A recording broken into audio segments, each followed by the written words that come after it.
ஒரு நாடாளுமன்ற உறுப்பினர் எம்பி, பேர் வேண்டாம், ஒரு நாடாளுமன்ற உறுப்பினர் ஐயா 3 தடவை எம்பியா இருந்தவர், பேட்டி ரொம்ப நேரம் பேட்டி கொடுத்தாரு.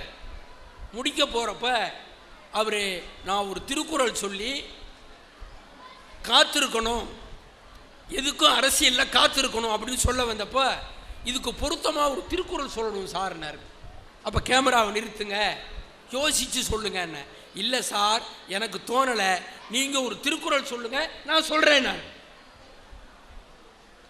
நான் யோசிச்சுட்டு என்கிட்ட தான் வந்தார் ஒரு பேட்டிக்கு.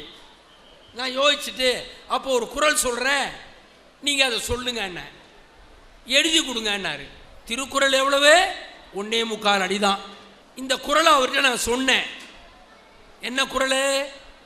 கொக்கொக்க கூம்பும் பருவத்து மற்ற அதன் குத்தொக்க சீர்த்த விடத்து. ஏன்னா அவர் சொன்னாரு அரசியல்ல அடுத்து வர்ற நிகழ்ச்சியை, யாரோட கூட்டணி, எப்படி போகும் நிகழ்ச்சி அப்படிங்கிறத பத்தி காத்திருக்கணும் அப்படின்னு சொல்ல விரும்பினாரு. அதுக்கு ஒரு குறள் நான் சொன்னேன். கரையில் உட்கார்ந்து இருக்கிற கொக்கு ஆற்றுல போற மீனை அப்படியே காத்துக்கிட்டு இருந்து நேரம் பார்த்து லபக்குன்னு கொத்தும். அந்த கொக்கோட குத்து மாதிரி கொத்திட்டு போற கொக்குக்கு நீங்க அடுத்து என்ன எடுக்க போறீங்களோ முடிவு, அப்படி ஒரு மன்னன் ஒரு நாட்டில் முடிவு எடுப்பான்னு வள்ளுவன் சொல்லியிருக்கா. அந்த குறளை சொல்லுங்க.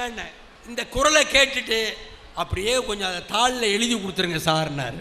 இந்த வைத்தறிச்சல் எங்கே போய் சொல்றது, எந்த கோயிலில் போய் மண்ணெல்லி வைக்கிறது? சரி பரவாயில்ல, எழுதி கொடுத்தேன். எழுதி கொடுத்து வாங்கி பார்த்தாரு. ரொம்ப நேரம் இப்படி பார்த்தாரு, யோசிச்சாரு. கேமராவை நிறுத்திடுங்க சார், நான் சொல்லும் போது கேமரா போடுங்க சார்னாரு.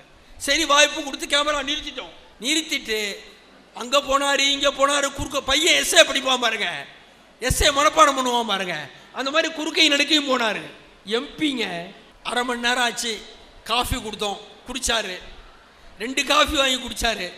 இந்த திருக்குறளை கையில் வச்சுக்கிட்டு பிரசவம் ஆக வேண்டிய பொம்னாட்டி ஹாஸ்பிட்டலுக்குள்ளே போகிறதுக்குள்ள திணறுவா பாருங்க, வயிற்றுல பிள்ளைய வச்சுக்கிட்டு அப்படி தடுமாறினார்.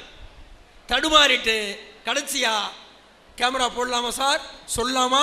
இப்போ கேமரா போட்டாங்க, சொல்லுங்க சார் அப்படின்னோம். கொக்கரக்கோ ரொக்கரக்கோ கொக்கரக்கோ கொக்கோனாரு. அப்புறம் திரும்பவும் மறுபடியும் ஒரு தடவை வாய்ப்பு கொடுத்தோம். மறுபடியும் சொன்னா மறுபடியும் கோழி கூவ ஆரம்பிச்சிருச்சு. கொக்கரக்கோ கொக்கரக்கோங்கிறாரு.